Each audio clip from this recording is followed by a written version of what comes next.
Quiero traerte en este día la vida de un personaje que encontramos en la Biblia, un personaje que se llama Naamán. Se le reconoce como el general de Siria. Puedes encontrar su historia en Segunda de Reyes, capítulo 5, versículos del 1 al 27. La historia de Naamán, el general sirio, no tiene por protagonista a su persona, ni tampoco al profeta Eliseo. Tiene por protagonista a Dios. Muchos han pretendido ver en Naamán la manifestación de una bondad innata, de una libre voluntad para buscar a Dios. Esto no es así.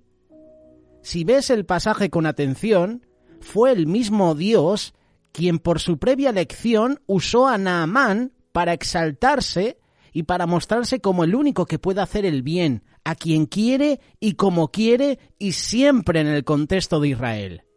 No es Naamán el protagonista, no es Eliseo. Dios es el protagonista. Segunda de Reyes capítulo 5 versículo 1.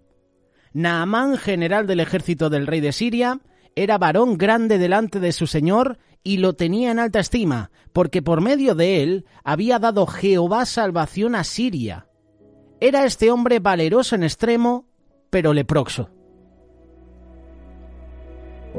Naamán, general del ejército del rey de Siria, dice la palabra, era varón grande delante de su señor, y lo tenía en alta estima, porque por medio de él había dado Jehová la salvación a Siria.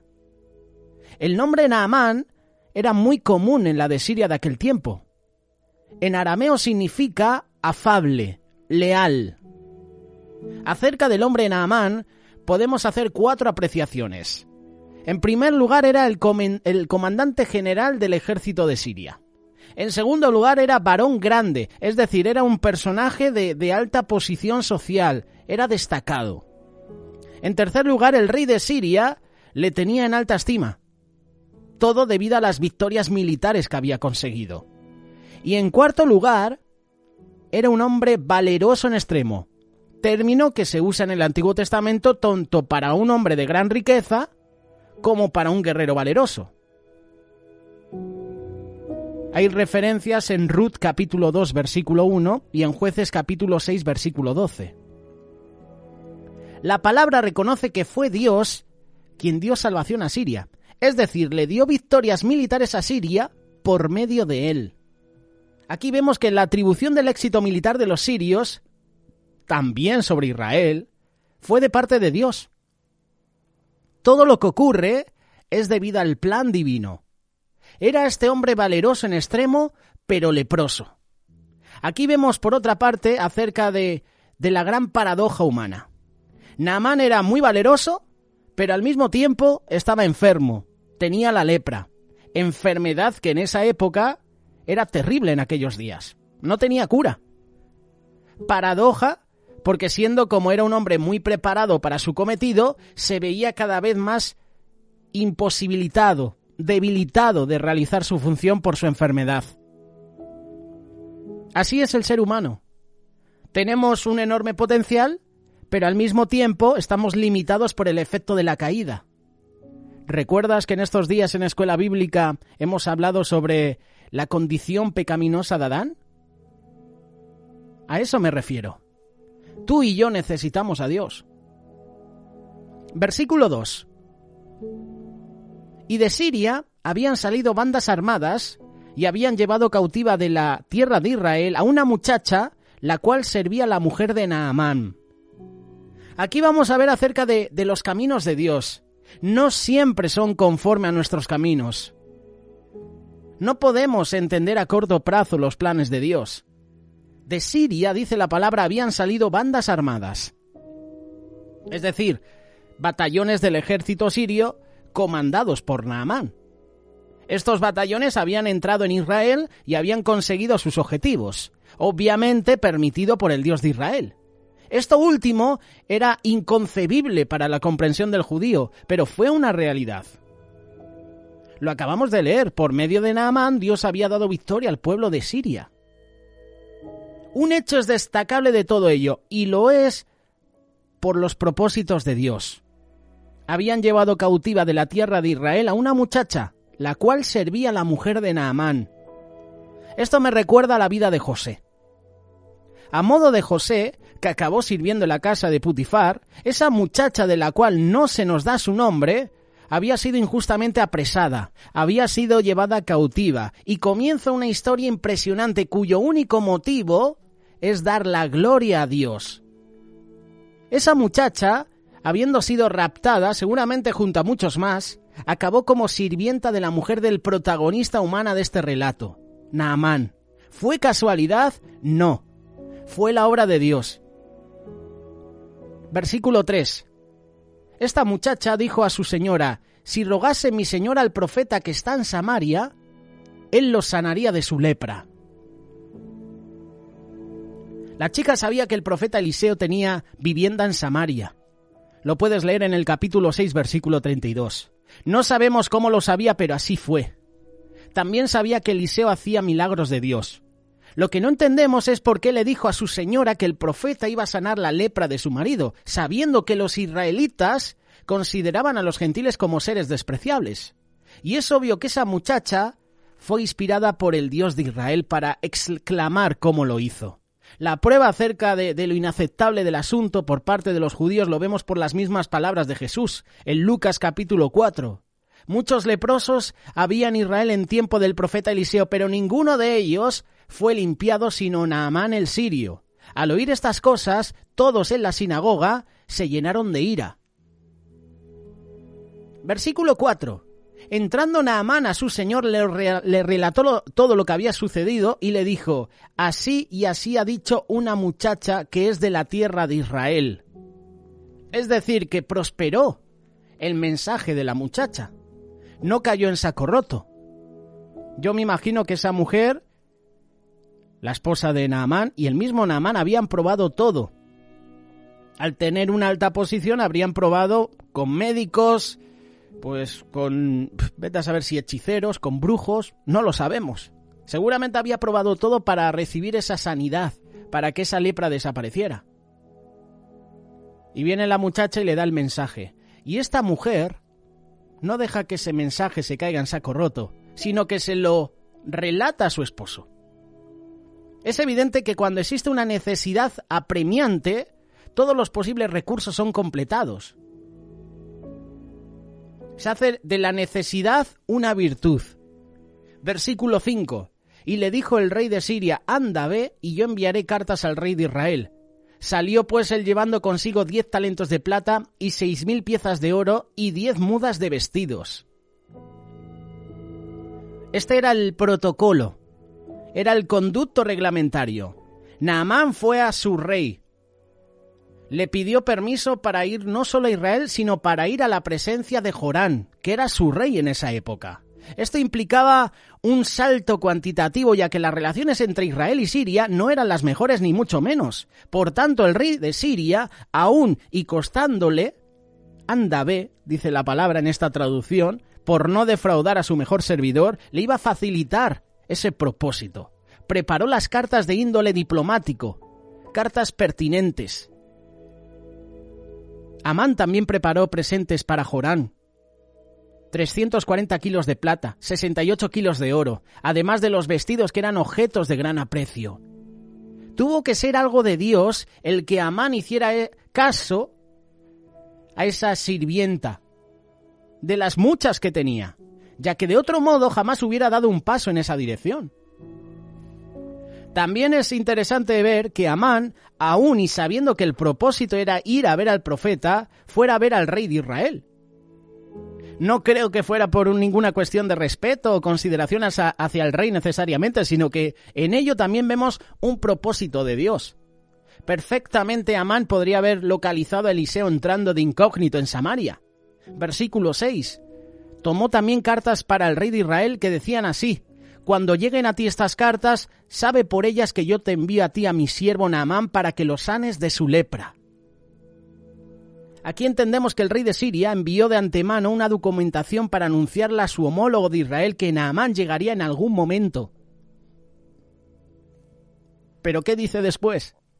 Le anuncia el motivo. no le dice que tiene que recoger unos ganados, no le dice que tiene que recoger unas yuntas del buey, no le dice que tiene que recoger a unos parientes. Dice que tiene que ir allí para que le sane de la lepra el profeta. Y llegados a este punto, hay varias cosas que hay que señalar. En primer lugar, que el rey de Siria aprovechó la coyuntura para poner en aprieto al rey de Israel. El segundo punto es que el rey de Siria era un perfecto ignorante y lo que le transmitió a su homólogo era exactamente lo que esperaba de él.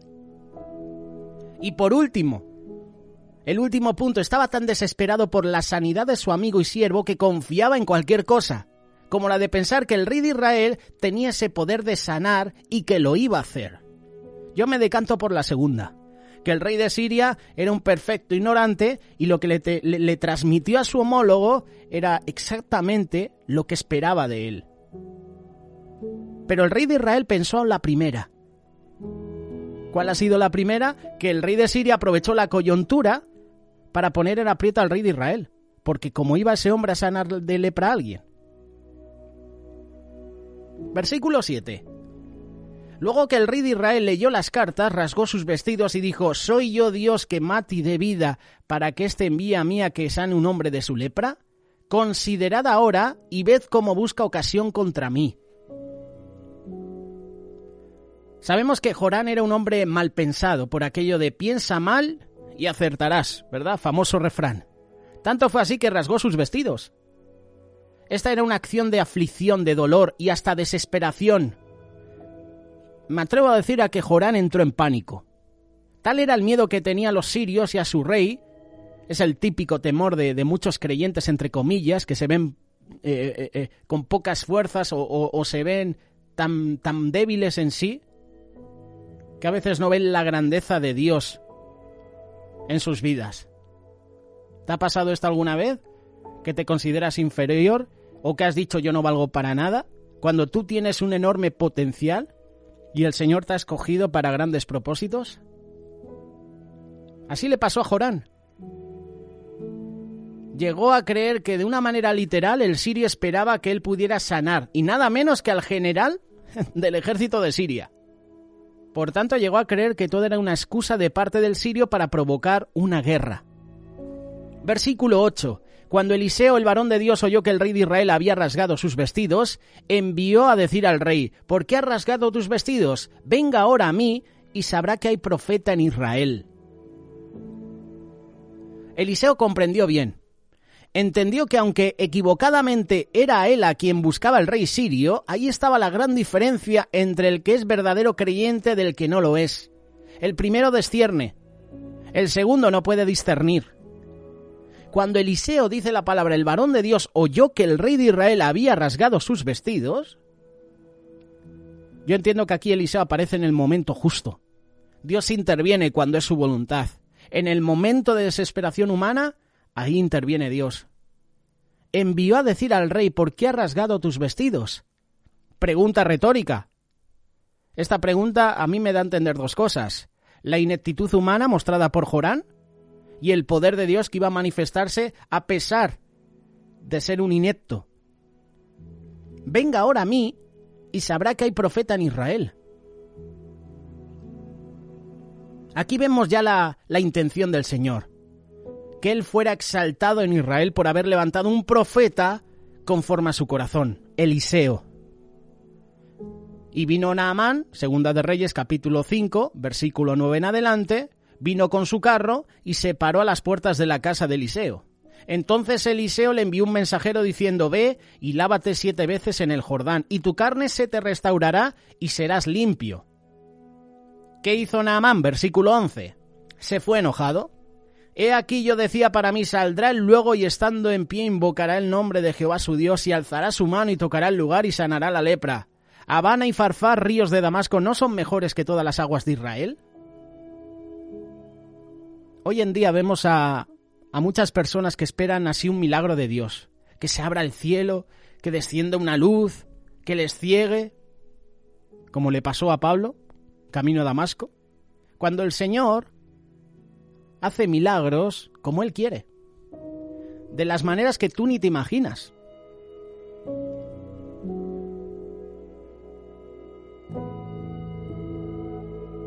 Versículo 9, lo vuelvo a repetir. Y vino Naamán con sus caballos, con su carro, se paró a las puertas de la casa de Eliseo. No nos narra la palabra por qué y cómo Naamán desistió en ir a ver al rey Jorán y en vez de eso fue directamente a ver a Eliseo, pero así fue. Llegó ante las mismas puertas de la casa de Eliseo en Samaria. ¿Y cómo llegó? Lo acabamos de leer. Llegó con sus caballos y con su carro. No llegó humilde, no llegó manso, llegó en su carro. Lo que en aquel entonces implicaba poder, superioridad. Me atrevo a decir arrogancia. Aquí vemos la determinación arrogante de Naamán. Y tú dices, ¿pero cómo? ¿Cómo piensas así? Pues en sus palabras. En lo que estaba diciendo. He aquí yo decía para mí, saldrá él luego, Se había montado una película Naamán y luego empieza a comparar Abán y Farfar, ríos de Damasco, ¿no son mejores que todas las aguas de Israel? Arrogancia. Se había hecho ya su película a Naamán y de repente Eliseo por parte de Dios le sorprende. Aquí vemos la determinación arrogante de Naamán, hombre curtido en 1000 batallas, sin miedo a ninguna emboscada, a ningún posible ardid de parte de sus enemigos, pero movido por altivez, por prepotencia. Eso es lo que le caracterizaba. Dios tenía un propósito para Naamán. No solo era sanarle de la lepra. Lo curioso es que Eliseo no recibe personalmente a Naamán. Versículo 10. Entonces Eliseo le envió un mensajero diciendo, ve y lávate 7 veces en el Jordán y tu carne será restaurada y serás limpio. Voy a visitar al profeta, y me mandan a otro. Qué triste es cuando vas a visitar a tu pastor, a tu líder, porque tienes una necesidad y ese líder, ese pastor envía a otro. Uno queda decepcionado, ¿verdad? Uno queda defraudado. Oye, si vengo a visitarte a ti, ¿por qué me recibo otra persona? Entonces Eliseo le envió un mensajero. En primer lugar vemos que no fue Eliseo quien salió personalmente a recibir a Naamán. Fue el mensajero que le envió. Esto no es un desprecio a Naamán.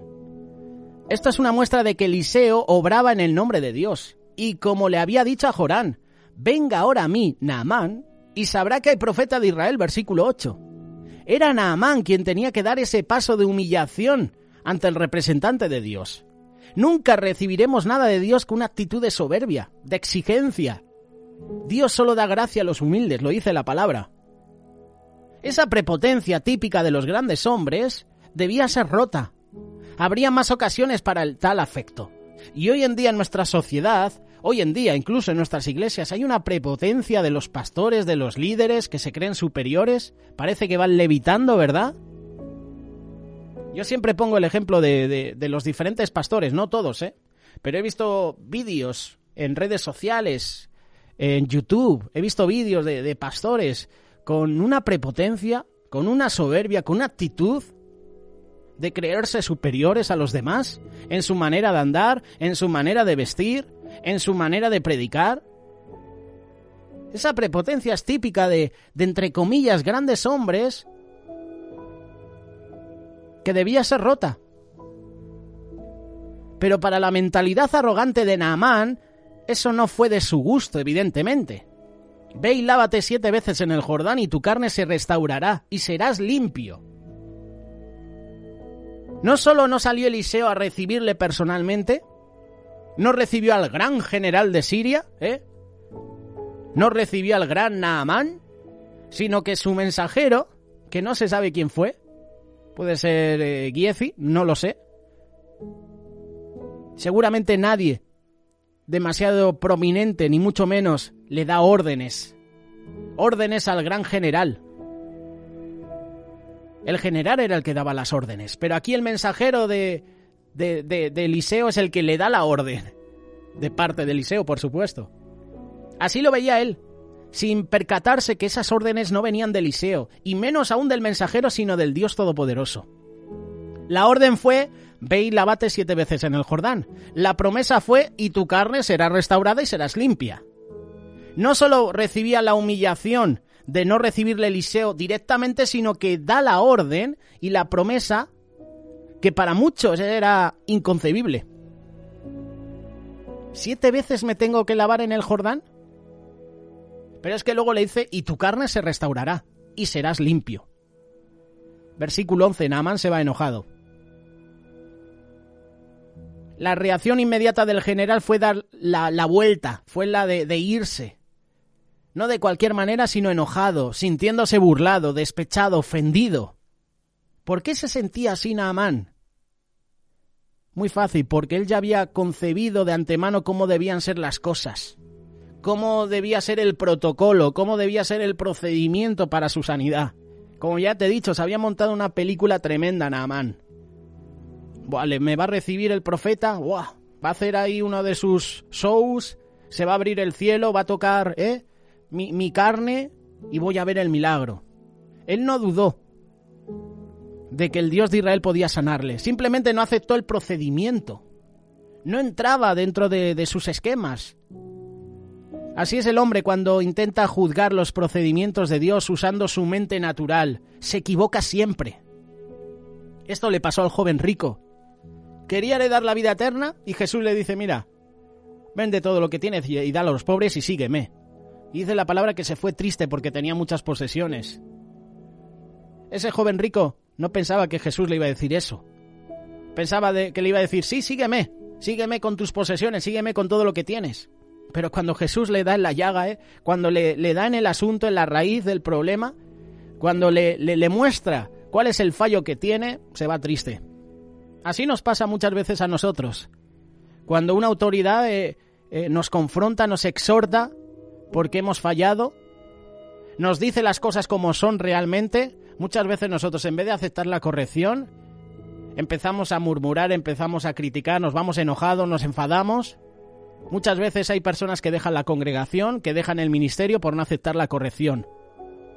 Naamán se sentía importante en sí mismo, muy sobrado, muy prepotente, como algunos jugadores de fútbol, como algunos actores, como algunas personas de renombre, ¿no? Importantes. John MacArthur, que le puedes escuchar de lunes a viernes, a partir de las 7 de la mañana, reposición 7 de la tarde en España. De hecho, puedes encontrar sus espacios también en YouTube a través de Radio Solidaria. Esto es lo que dice John MacArthur, presta mucha atención. Debido a su grandeza personal, su cuantioso don, sus cartas diplomáticas, Naamán esperaba una atención personal para su necesidad. Sin embargo, Eliseo ni siquiera salió a recibirlo. En lugar de ello, envió sus instrucciones para la curación mediante un mensajero. Naamán se encolerizó porque esperaba una ceremonia personal de sanidad de parte del mismo profeta. Naamán creía que merecía un trato superior. No tuvo lo que se esperaba. Él iba a recibir algo muchísimo mejor que jamás podría haber imaginado y que por lo cual iba a conocer al verdadero Dios. Y Dios siempre a quien ama le disciplina, le corrige. Aquí viene la contrapuesta de Naamán. Abán y Farfar, ríos de Damasco, ¿no son mejores que todas las aguas de Israel? Si me lavare en ellos, ¿no seré también limpio? Y se volvió y se fue enojado. El río Abana y el río Farfar, actualmente llamado Barada, el río Barada es el principal río de Damasco, es la capital de Siria. Nace en la cordillera del Antíbano y su curso tiene una longitud de 84 kilómetros. Tú puedes ver los mapas, ves su nacimiento, pero también ves su desembocadura. Desemboca en el lago Utaibá. Sus claras aguas producen arboledas, huertos. El río Farfar corre al este, desde el monte Hermón, y pasa al sur de Damasco. 2 ríos de aguas claras que sobrepasan en calidad las aguas del Jordán, el río de Israel. Eso es claro, pero eso es insuficiente. Llegó a pensar que esa sanidad le vendría por bañarse 7 veces en el agua. Mejor si esa agua fuera una de sus ríos. Farfar y Abana. Yo me lavo 7 veces, pero mejor que sean mis ríos. Naamán, en su gentilidad, llegó a pensar que la sanidad era cosa de las aguas.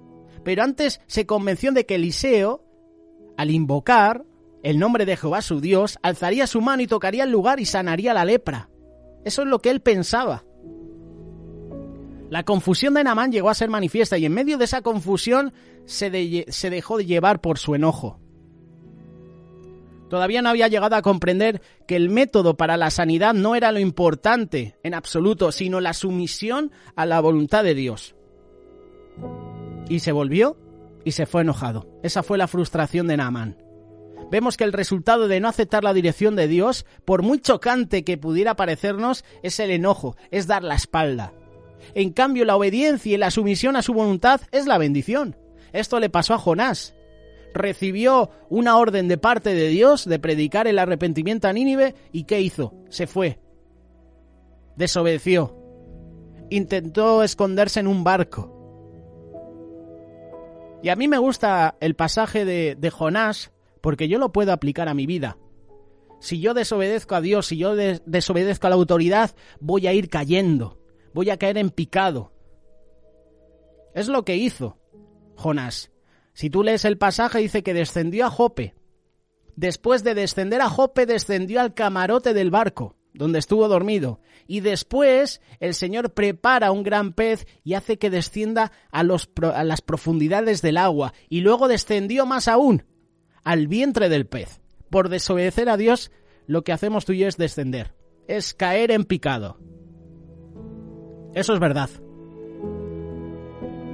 No fue Eliseo el que trató de convencerle, ni siquiera su mensajero. ¿Sabes quiénes fueron? Los propios criados de Naamán. Lo puedes leer en el versículo 13 y 14. Mas sus criados se le acercaron y le hablaron diciendo: Padre mío, si el profeta te mandara alguna gran cosa, ¿no la harías? ¿Cuánto más diciéndote lávate y serás limpio? Recibió el consejo de sus mensajeros. Vemos que Dios usa al menos pensado para transmitir una verdad al grande, al superior. No fue Eliseo el que trató de convencerle, ni siquiera el mensajero de Eliseo, fueron los propios criados de Naamán. Que los criados llamaran padre a su amo no era una cosa normal, no era aceptable. Solo podemos entender que esos siervos tenían un respeto, había un cariño especial a Naamán. Es decir, que Naamán, yo puedo entender, trataba bien a los que estaban bajo su casa. Si el profeta te mandara alguna gran cosa, ¿no la harías? No solamente le llamaban padre, sino que le dirigieron a razonar. Se requería no solo valentía por parte de esos siervos, sino de una manifiesta humildad por parte del general. Y no era normal que en aquella sociedad los siervos se pusieran en cierto modo por encima de sus amos. Lo acabamos de leer de esta muchacha cautiva de Israel, aconsejando a la esposa de Naamán. Y aquí vemos a los siervos de Naamán aconsejándole que nadie tenga en poco tu vida, tu ministerio, tu trabajo. Naamán, a pesar de ser el gran general, era también lo suficientemente humilde como para poder recibir amonestaciones de parte de sus criados. Eso es mano de Dios.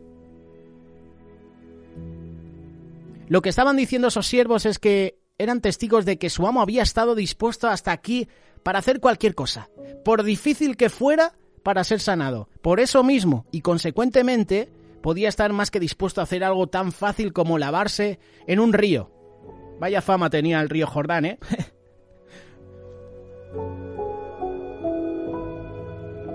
Naamán deja el río Jordán por los suelos, ¿eh? Joder, si tenemos mejores ríos, ¿eh? O sea, vaya fama tenía el río Jordán.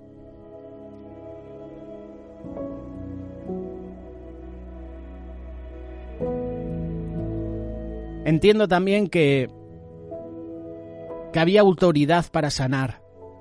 Lo haría si el que quería ser sanado le obedecía sin cuestionar el método.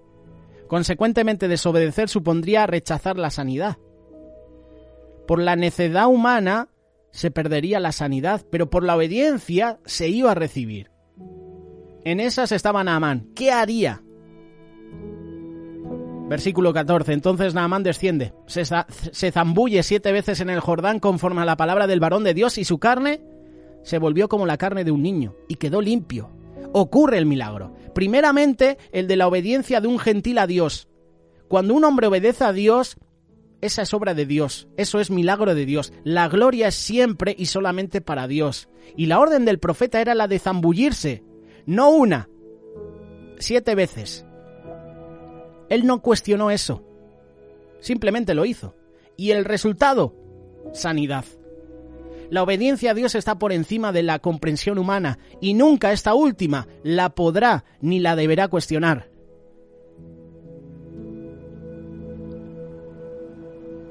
Para terminar, la historia de Naamán deriva hacia tres puntos que también hay que tenerlos en cuenta. Había sido sanado por obedecer finalmente a Dios por boca de Eliseo y como derivación de ello estas 3 cosas ocurrieron. Reconocimiento de Naamán al único Dios de Israel, codicia manifestada de alguien muy cercano a Eliseo, Giezi, con las posesiones, con los presentes que le llevó Naamán a Eliseo, y la lepra de Naamán. La lepra de Naamán se pasó al siervo de Eliseo, a Giezi. Naamán había sido tocado por Dios, no solo en lo externo, su lepra, sino también en el interior. Y es que cuando el Señor hace un milagro en tu vida exterior, tú lo agradeces en el interior. Y hay pasajes donde Jesús a los que están enfermos les dice: vete, tu fe te ha sanado, tu fe te ha salvado. No me lo invento, lo dice la palabra. No solo vas a recibir sanidad física, sino vas a recibir salvación. Tu fe te ha salvado.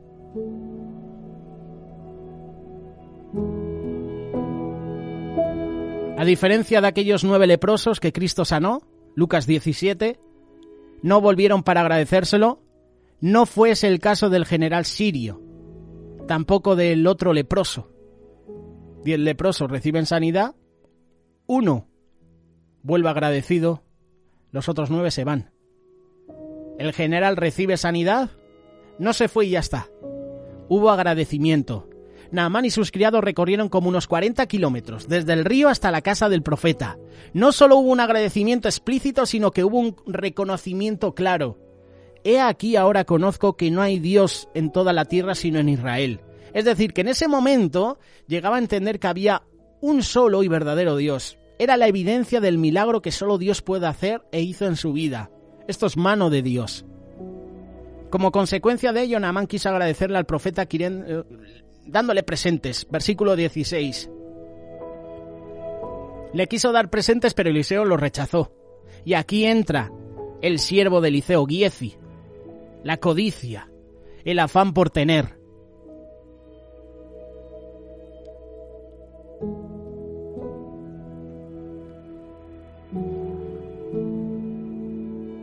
Aquí entra en escena este personaje, Giezi, el criado. Podíamos hablar de él. La codicia, ¿verdad? El autoengaño, la calumnia, la usurpación, la desobediencia. Porque Eliseo lo rechazó, pero bien que Giezi, a escondidas. La codicia conlleva una serie de pecados que se van hilando entre sí. En el caso que nos ocupa, estos son los que se puede ver, ¿no? Autoengaño, calumnia, deslealtad, blasfemia, usurpación, prevaricación, ocultación, porque Giezi ocultó los presentes. La codicia de Giezi le llevó a cometer muchos pecados, y uno de los más terribles fue, sin duda, el hacer pasar por mentiroso a Eliseo. Giezi estuvo a punto de destruir la obra de Dios por medio de Eliseo. Por eso el castigo que recibió llegó hasta más allá de su propia persona. La misma lepra que tenía Naamán la recibió él y su descendencia. Hay un refrán que dice: la avaricia rompe el saco. Y el siervo de Eliseo fue avaricioso. Y por causa de ese pecado se trasladó a su descendencia.